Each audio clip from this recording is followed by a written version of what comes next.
Imagine a treasure so profoundly significant it isn't passed down by birthright but bestowed as the ultimate trial. A jewel suite, originally crafted for Napoleon Bonaparte's former fiancée, was destined to rest 2 centuries later on the shoulders of an ordinary woman from a Sydney pub. Newspapers heralded it as a Cinderella story, but whispers within the Danish court told a different tale. Was this gift an act of acceptance or the final, most rigorous test for a future queen?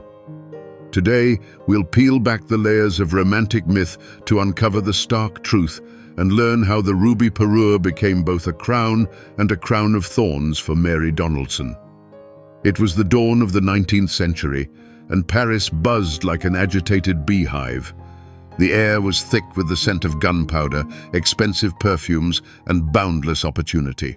From the ashes of monarchy, Napoleon Bonaparte was forging a new empire, and this empire demanded new symbols, a new aesthetic, a new brilliance capable of eclipsing the grandeur of the Bourbons. The empire style, majestic and severe, inspired by antiquity, swept through high society. Yesterday's generals became marshals, their wives the new court's fashion icons. And every public appearance was a battle waged with silks, velvets, and, of course, magnificent jewels. At the very heart of this whirlwind was one of the most brilliant and ambitious men of his time, Marshal Jean-Baptiste Bernadotte. Beside him was his wife, Désirée Clary, a woman who had known her share of hardship. She had once been engaged to Napoleon himself, but he broke off their engagement for Joséphine de Beauharnais. To mend fences and keep the talented Bernadotte within his inner circle, the emperor personally arranged his marriage to his former beloved. This union proved enduring, yet the shadow of the past always subtly lingered in their relationship. And so, in 1804, the year of Napoleon's coronation, Bernadotte decided to give his wife a gift meant to convey more than any words could. This wasn't merely a token of love, it was a powerful declaration of status, asserting their place in the new imperial hierarchy. He commissioned the finest Parisian jewelers, whose names, regrettably, history has not preserved, to create an entire parure, a complete suite of jewels unified by a single design. The demands were high. The pieces had to be luxurious, contemporary, and above all, unique.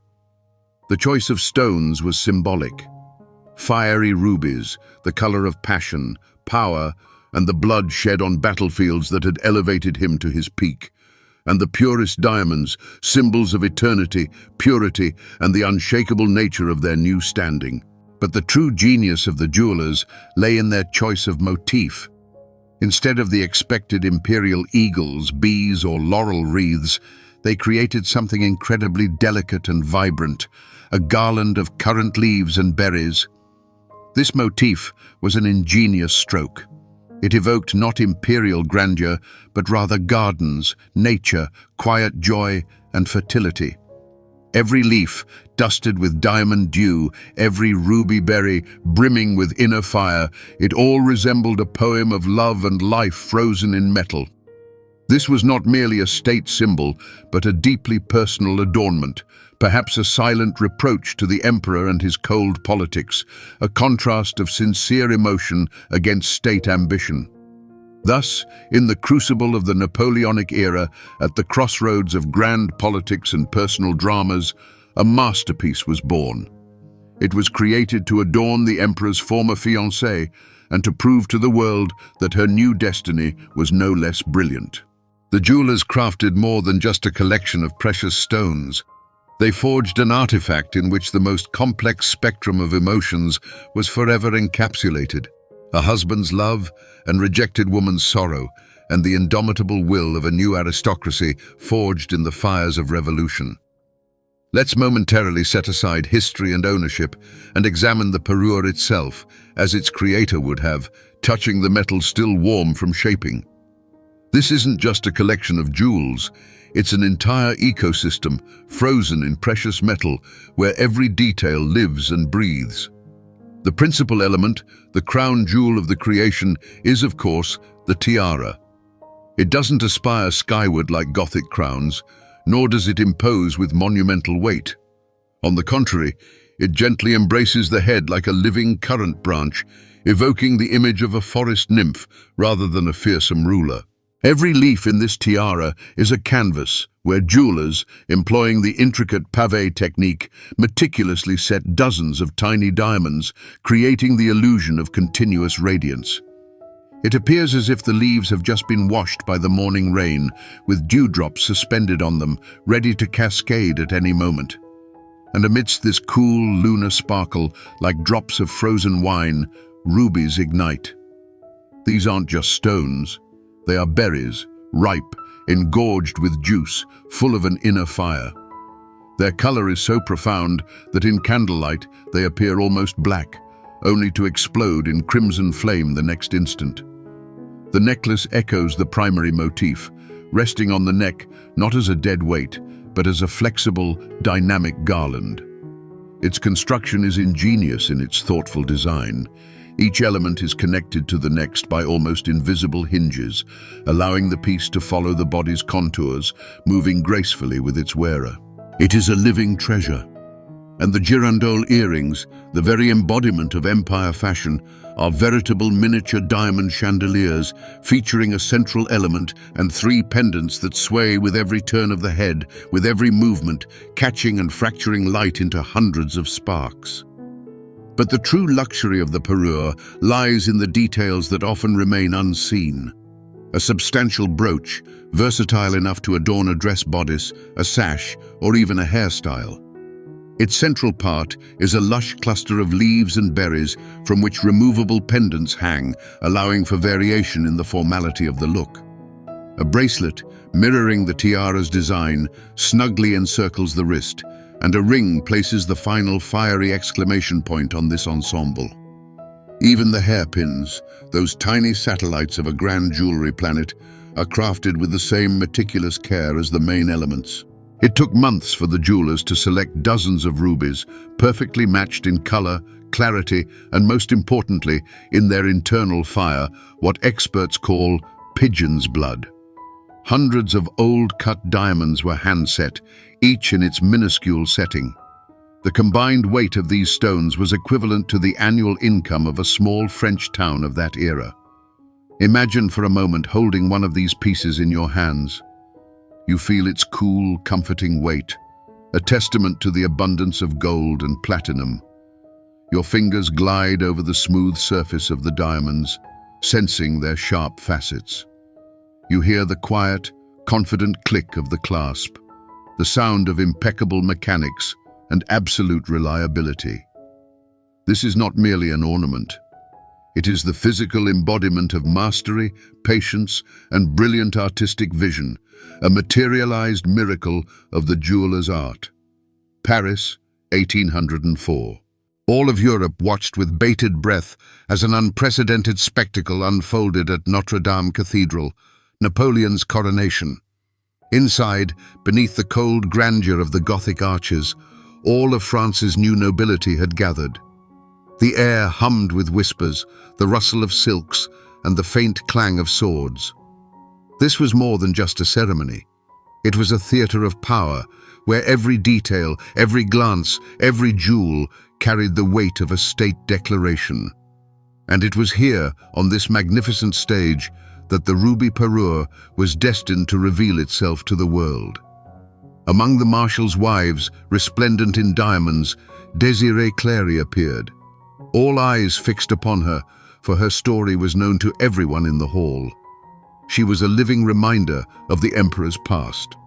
Her dress, cut in strict accordance with empire canons from pristine white satin, seemed almost austere against the brocade and velvet of the court ladies. But this simplicity was calculated. It was merely a canvas upon which the main masterpiece was about to ignite. And then, as Désirée moved down the aisle, in the shimmering light of 1,000 candles, the treasure came alive. It was a shock. Against the cool, almost icy whiteness of the gown, the rubies didn't merely burn red, they blazed with a fire that seemed hotter than the candlelight. They resembled drops of fresh blood on newly fallen snow, a daring, almost defiant image within the sacred cathedral walls. The diamond leaves caught and fractured the light, enveloping Désirée in a dynamic, breathing halo of radiance. The effect was stunning. Court ladies, whose necks and ears were laden with ancestral jewels of old dynasties, involuntarily fell silent. Their stones, no matter how grand, appeared lifeless and antiquated beside this vibrant, pulsating marvel. There was no arrogance of old aristocracy in this ornament. Instead, it held the fury, passion, and vitality of a new era, born in the fires of revolution. This was not merely a piece of jewelry, it was a manifesto. The whispers that rippled through the cathedral were a blend of admiration and unadulterated envy. People spoke not only of the Parure's value, but also of its meaning. The delicate natural motif of currents at the heart of imperial officialdom appeared as an act of subtle defiance, an assertion of personal taste and independence. On that day, Désirée Clary ceased to be a shadow of Napoleon's past. With the help of her husband and the nameless jewelers, she declared herself a new force to be reckoned with. Thus began the Parure's first triumph. It ceased to be merely an expensive gift from a husband. It underwent its baptism by fire in the very heart of Napoleonic court intrigue. Before the eyes of all Europe, it transformed from an object into a subject, from an adornment into a weapon. From this day forward, its destiny was sealed. It would never simply lie in a jewelry box. It would live, shine, and make history alongside its crowned owners. The Parure's fate, much like that of Europe, took a sharp turn. From bustling Paris through the royal court of Sweden, its path led to quiet, aristocratic Denmark. In 1935, Swedish Princess Ingrid married Crown Prince Frederick of Denmark. As a wedding gift, she received the treasure that would become her shadow and her light for the rest of her life. From this moment, the true golden age of the Ruby Parure began. Ingrid, a woman of impeccable taste and strong character, immediately understood the powerful instrument she now held. Ingrid was not one to blindly follow tradition. She saw the Parure not as a frozen museum exhibit, but as a living organism that needed to adapt to her and to the new era. The original tiara, created in the Empire style, was a rather flat bandeau worn low on the forehead. For mid-20th century fashion, this was no longer suitable. Ingrid made a bold decision. She commissioned the court jewelers to completely remodel the tiara. They meticulously, leaf by leaf, disassembled the delicate garland and reassembled it onto a new, more voluminous and substantial frame. Now, it was no longer just a branch, but a true crown of leaves and berries. This was her first and most significant contribution. She didn't just wear the jewelry, she made it her own. From this moment on, the Parure became her signature piece. For the most crucial state visits, for official portraits, for solemn banquets marking pivotal moments in Danish history, Queen Ingrid chose this very set. And her choice was brilliantly precise, red and white, the colors of rubies and diamonds, the colors of the Dannebrog, the world's oldest national flag. By wearing this parure, the Swedish princess silently declared her complete and unconditional devotion to her new homeland. It was an act of subtle and intelligent diplomacy, embodied in the sparkle of precious gems. Picture the succession of events these rubies silently bore witness to. They saw the coronation of Britain's Queen Elizabeth II, reflected the cold gleam of Soviet orders at receptions during the Cold War, and greeted presidents and monarchs from across the globe. The parure was on Queen Ingrid when she hosted Charles de Gaulle in Copenhagen, and when she danced at a ball with American astronauts. The jewelry absorbed history, becoming something far greater than just a set of jewels. It became a chronicle. Ingrid's parure wasn't just a treasure, it was her armor and her talisman. In it, she transformed from a crown princess into a beloved queen, and then, after her husband's passing, into a wise and influential queen mother. These stones witnessed the birth of her daughters, one of whom would become Queen Margrethe II, their weddings, and the christenings of her grandchildren. The necklace grazed skin still warm from joyful embraces, while the diamonds in the earrings perhaps mirrored the sparkle of unshed tears during times of loss. For decades, Queen Ingrid's image was inseparable from the Rubies' radiant glow. She and the Parure became one in the Danish consciousness. Photographs of the majestic queen in her fiery tiara graced newspapers and magazines, cementing their status as a symbol of the Danish monarchy's steadfastness and elegance throughout the tumultuous 20th century. She didn't merely wear a piece of jewelry, she imbued it with soul and etched its name into the history of her kingdom.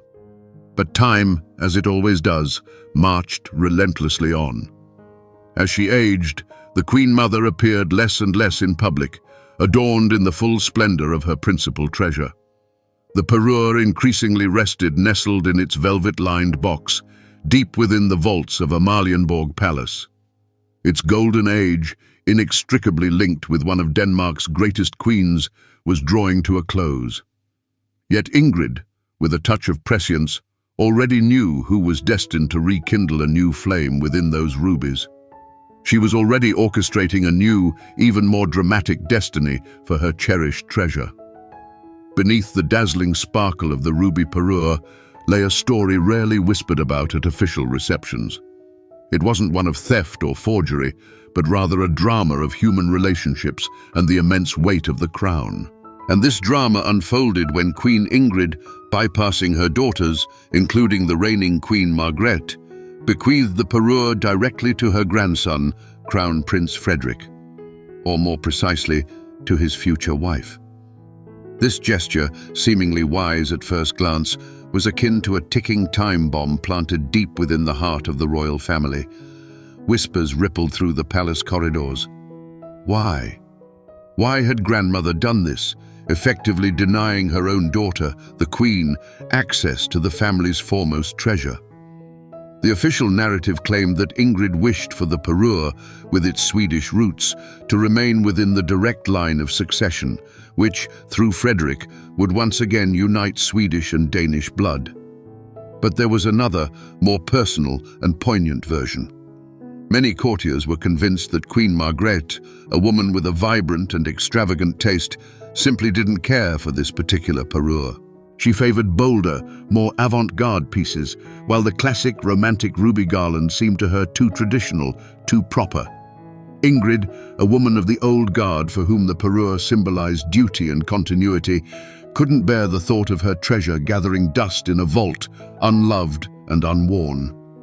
Her decision was simultaneously an act of foresight for the Parure's future and a subtle, almost imperceptible rebuke to her own daughter. She wasn't merely passing on jewels, she was entrusting a mission, a profound responsibility for preserving tradition. And this mission was destined to fall upon the shoulders of a complete stranger, a young woman her grandson would one day bring into the palace. Now, picture this. Mary Donaldson, an Australian marketing executive, stepping into one of Europe's oldest monarchies. Every step she took, every word she uttered, every smile she offered was scrutinized under a microscope. And then, after the wedding, the full weight of this legacy descended upon her. She didn't just receive a piece of jewelry as a gift. She received an artifact already charged with tension. The Parure would become her ultimate test. For Mary, it was like being handed the keys to a nuclear briefcase. One wrong move and you'd unleash a storm. Wear the Parure with the wrong dress to the wrong event, and the press and courtiers would instantly brand you tasteless or disrespectful to the memory of the great Queen Ingrid. Fail to wear it often enough, and they'd say you didn't appreciate the gift and neglected tradition. It wasn't a present. It was an ongoing examination she had to pass every time she stepped out in public. Each of her appearances in the Rubies was compared to Ingrid's iconic portraits, and the comparison wasn't always favorable to the girl from the pub.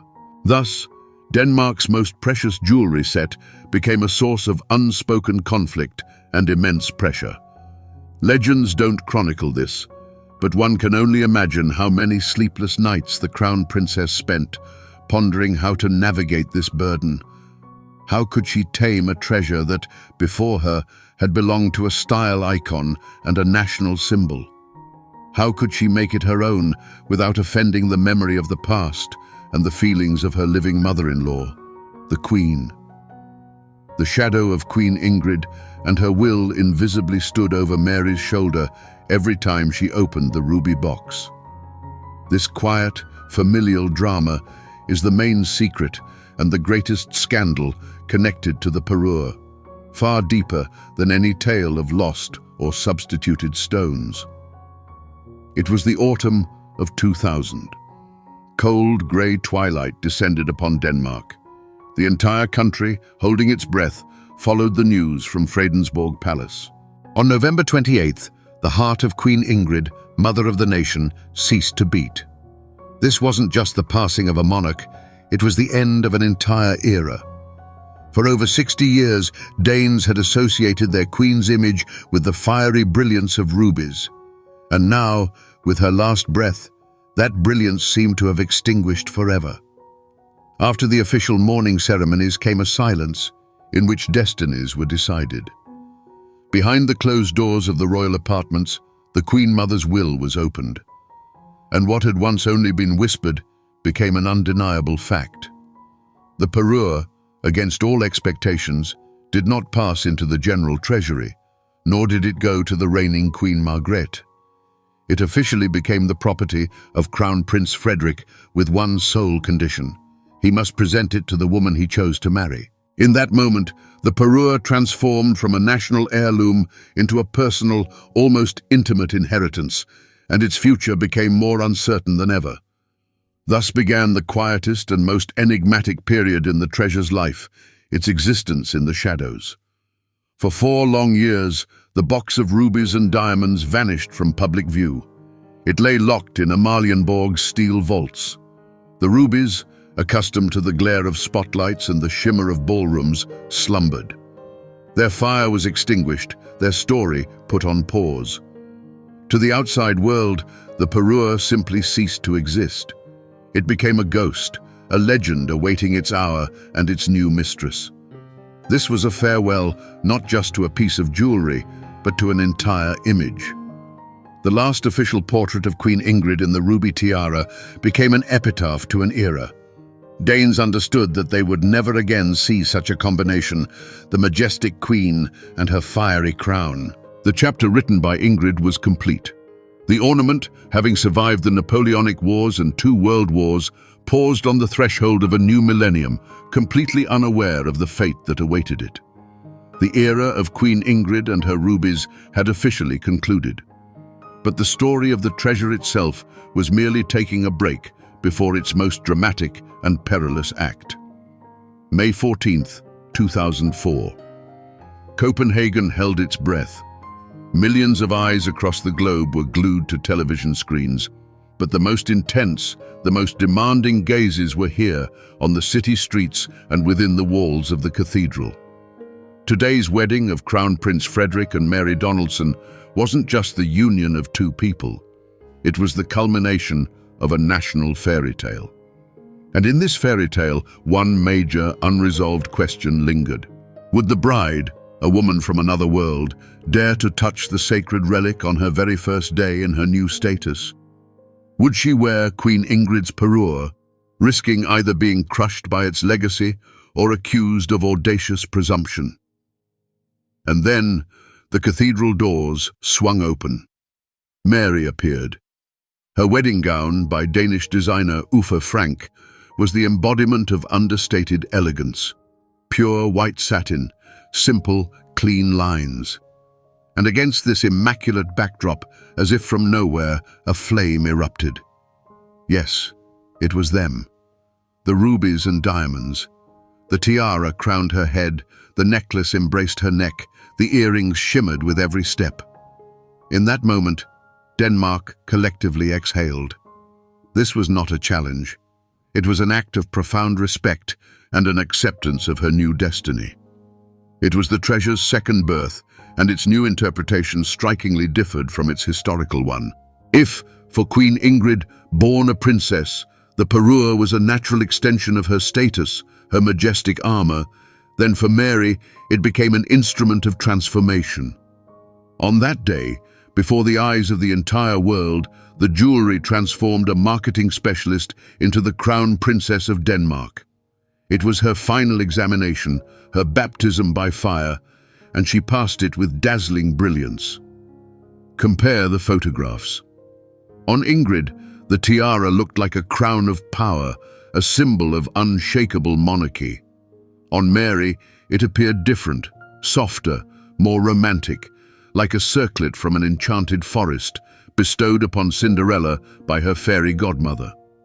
The natural motif of leaves and currents suddenly resonated anew, emphasizing not so much state status as a personal love story that had overcome continents and social barriers. Mary didn't attempt to copy her great predecessor. She began writing her own chapter in the parure's history. This appearance triumphantly brought the jewelry back onto the global stage, surpassing all expectations. Its value skyrocketed. And we're not just talking about its financial appraisal, which was already astronomical. Its symbolic, its narrative value sharply increased. To the story of Napoleon, Desiree, and Queen Ingrid was added a new, modern, and universally relatable legend, the Cinderella from Australia. The parure became living proof that Europe's oldest monarchies are capable of evolving, of loving, and of embracing into their family individuals not by right of blood, but by dictate of the heart. The Rubies, having slept for 4 years in the darkness of the vault, awakened, and their fire blazed with new vigor.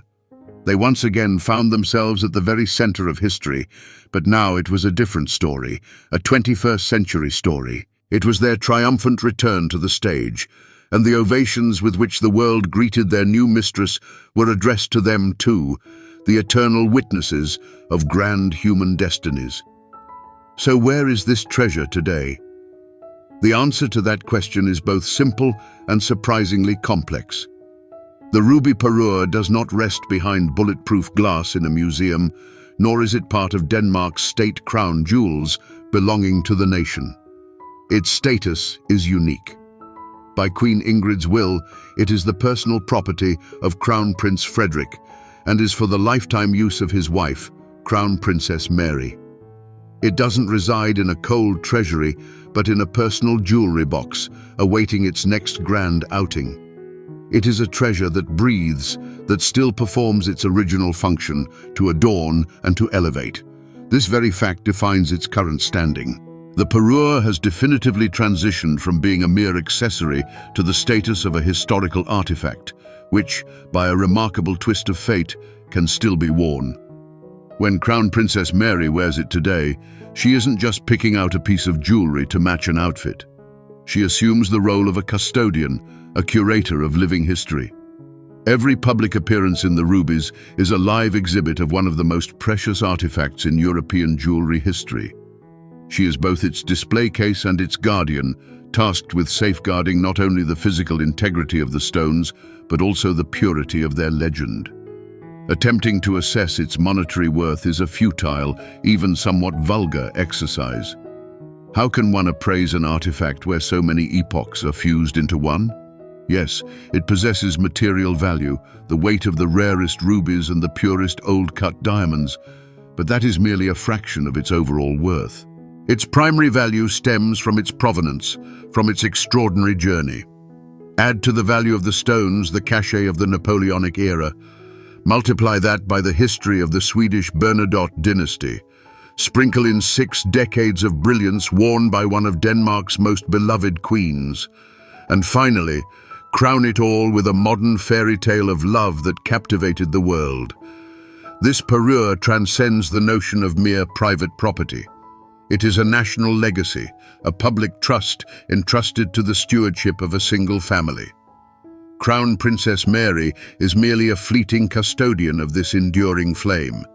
She received it not by right of birth, but by right of affection, and her paramount task is to shepherd it through her lifetime and eventually bestow it upon the next Queen of Denmark, preserving and enriching its storied legacy.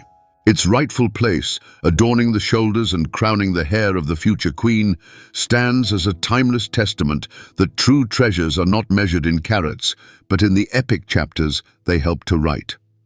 Let us then revisit the pivotal question with which we began. Was the ruby parure for Mary Donaldson a dreamlike bestowal or the ultimate, most arduous trial? The answer, much like the gem-studded relic itself, is a sparkling mosaic of complexities. It was, in fact, both. The gift was a profound act of dynastic faith on the part of Queen Ingrid. But it also became the most demanding crucible, testing her right to engrave her name in history rather than merely join a family. And Mary did not simply receive this extraordinary gift. Through her innate grace, profound reverence for the past, and unimpeachable aesthetic judgment, she unequivocally proved her worthiness. She neither allowed the formidable shadow of a revered queen to eclipse her own light, nor did she attempt to dissipate its enduring presence. Instead, she chose to stand gracefully alongside it, commencing the inscription of her own, equally resplendent chapter. This parure stands as a silent sentinel, a glittering chronicler forged in diamonds and rubies. Its incandescent stones have mirrored the opulent splendor of the Napoleonic court and the austere majesty of Swedish monarchs. They absorbed the quiet dignity and profound wisdom of Queen Ingrid and radiated with nascent hope upon the bridal diadem of an Australian Cinderella. Within the cool, incandescent shimmer of these diamonds are eternally suspended the hushed whispers of palace intrigue, the thunderous echoes of coronations, the intimate solace of family joys, and the inarticulate sorrows of generations. This is not merely an assemblage of precious metals and stones. It is rather an exquisite amalgam of human destinies. Herein lies the profound essence of it all. Great jewelry pieces are a tangible embodiment of the myriad human passions, vaulting ambitions, and epic narratives. They transform into veritable arcs, navigating the tempestuous seas of history, carrying memory, duty, love, and continuity. Their true worth transcends mere carat weight. It resides in the vivid legends they recount, and in the indomitable spirits who have dared to don them. They are anchors, mooring the past to the present and extending a solemn promise to the future. The saga of the ruby parure is far from its conclusion. It merely awaits its next designated custodian. One day, Crown Princess Mary will ascend to the throne as queen, and then, after many years, she will pass this fiery treasure to the next heir presumptive to the Danish throne. And that young woman, whoever she may ultimately be, will not merely receive a tiara and a necklace. She will be entrusted with a profound key to history, a potent symbol of her weighty responsibility, and a shimmering fragment of the souls of all the formidable women who graced themselves with these stones before her. They have endured the rise and fall of empires, the ravages of wars, and the tumult of revolutions, and they will undoubtedly outlive us all. Because true masterpieces of the jeweler's art do not simply capture and reflect light. They mirror life itself in all its tragic complexities and dazzling splendors. They do not merely hold history within their facets. They are history, cast in the enduring mold of eternity.